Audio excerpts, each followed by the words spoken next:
নমস্কার প্রিয় দর্শকবৃন্দ, বিকে প্রতিদিনে আমি উজ্জ্বল আপনাদের জানাই স্বাগত। প্রিয় দর্শক, আজ আপনাদের জন্য নিয়ে এলাম এক বিশেষ প্রতিবেদন। সম্পূর্ণ ভিডিওটি দেখার জন্য সঙ্গে থাকুন। ভিডিওটি দেখার সঙ্গে সঙ্গে ভিডিওটিতে একটি লাইক দিবেন এবং অন্যান্যদের জানানোর জন্য ভিডিওটি বেশি করে শেয়ার করবেন। আর এই চ্যানেলে প্রতিদিন নতুন নতুন আপডেট পেতে চ্যানেলটি সাবস্ক্রাইব করবেন প্লিজ। তো আসুন শুরু করা যাক আজকের এই বিশেষ ভিডিও। আধার কার্ডে লেখা জন্ম তারিখ বৈধ নয়, নিয়মে বড় পরিবর্তন আনলো ইউআইডিএআই। প্রিয় দর্শক, আপনি যদি বার্থ সার্টিফিকেট হিসাবে আধার কার্ড ব্যবহার করেন তবে এই খবরটি আপনার জন্য। এখন থেকে আপনি বার্থ সার্টিফিকেট হিসাবে আধার কার্ড ব্যবহার করতে পারবেন না। নিয়ম পরিবর্তন করেছে ইউআইডিএআই, অর্থাৎ এখন থেকে আধার কার্ডে লেখা জন্ম তারিখ কোনো জায়গায় নথি হিসাবে বৈধ হবে না। 1 ডিসেম্বর থেকে নতুন এই ব্যবস্থা চালু হয়েছে। Unique identification authority of India এই বিষয়ে একটি আদেশ দিয়েছে। তারিখ, মাস ও বছর ইত্যাদি পরিবর্তন করে অনেকেই জালিয়াতি করছেন,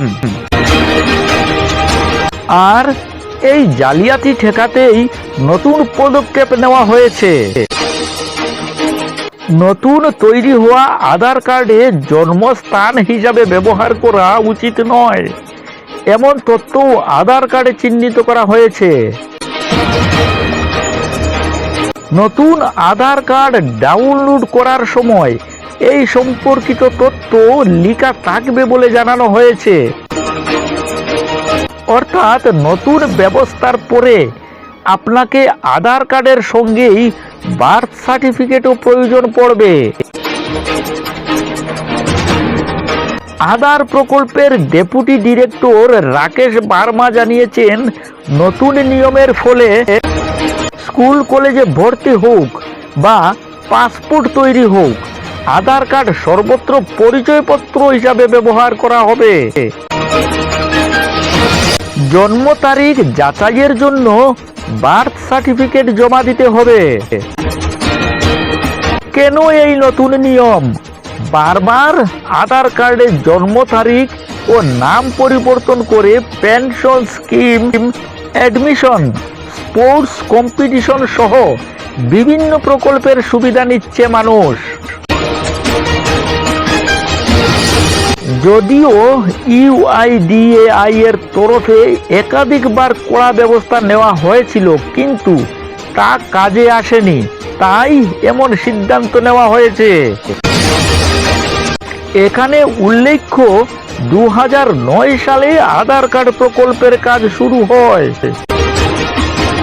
পরে আধার কার্ডটি একটি অন্যতম পরিচয়পত্র হিসাবে বিবেচনা করে সমস্ত সুবিধার সাথে সংযুক্ত করা হয়েছিল। ফলে তাদের আধার কার্ড থেকে তারা সরকারি নানা সুযোগ সুবিধা থেকে বঞ্চিত হয়। নিয়ম পরিবর্তনের পর আধার কার্ডে নথিভুক্ত জন্ম তারিখকে স্বীকৃতি স্বরূপ না দেওয়ায় বড় প্রশ্ন উঠছে এখন। পেনশন সহ সরকারি নানা প্রকল্পে আধার কার্ডের ভিত্তিতে সুবিধাভোগীরা নানান সুবিধা পেয়ে থাকেন।